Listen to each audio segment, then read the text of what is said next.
It wasn't very long ago that I realized and recognized how many people behind me, of the Helens behind me and family members who have been touched by cancer.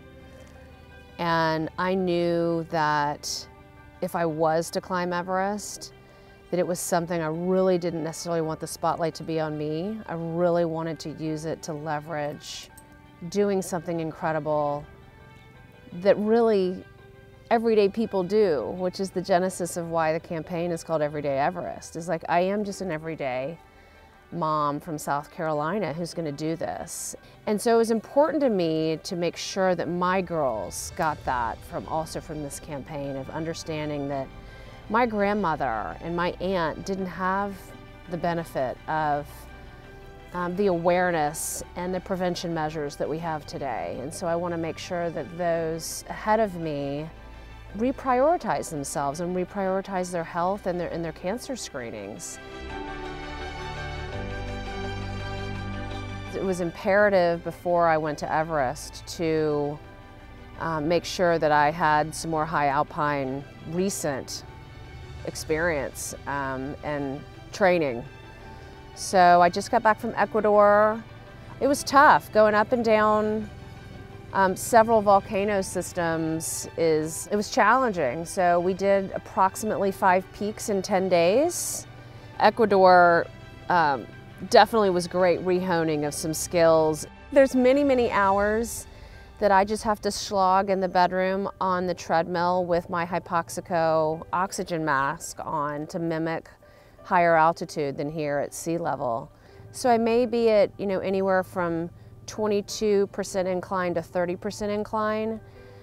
Also, there's of course a strength training regimen, which I now am at 3 days strength training a week with some high intensity intervals and some very long slogs. And my daughter, Helen Simmons, is walking to base camp with me. She is training and I get to be by her side doing 10-milers on the Ravenel Bridge.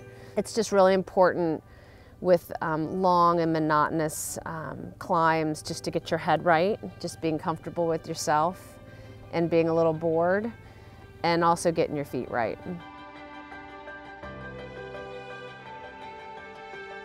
Lifestyle plays a big part in cancer prevention, as well as beating cancer if you do get a cancer diagnosis. Farm life is as pure as it gets. There's a piece to it that just feels really good about being self-sustaining. And when COVID hit, it was nice that we could live a lot off the land and did not need to rely that much on the grocery store or going out. We felt like we have a little bit of what we need here.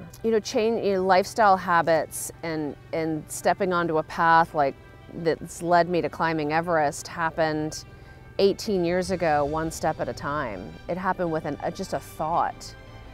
And so just the thought that you can prevent a cancer diagnosis by changing one small lifestyle habit today is very similar and analogous to, say, climbing a mountain. It really is one step at a time.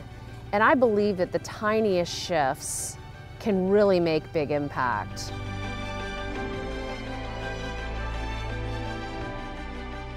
COVID's brought many graces to this trek, but there's no way that it could change the whole path and the whole reason why I said yes to Everest in the first place.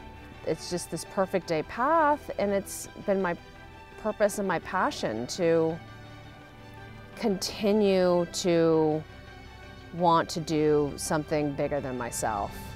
And I don't know if bigger than myself means philanthropy or contribution or giving back, or if it just means, honoring that God has given me lungs that can work at high altitude and a strong body that says you can do this. And it's kind of a cool twist on the thought of Everest, because I have too many people who approach me and say, oh my gosh, Everest is so dangerous. Do you know how many lives Everest takes? Well, I love the idea that Everyday Everest, with taking the health pledge, is going to actually give back lives.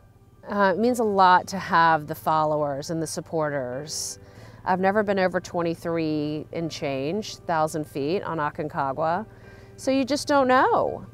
And so the idea that people will be following me is going to help propel me even further.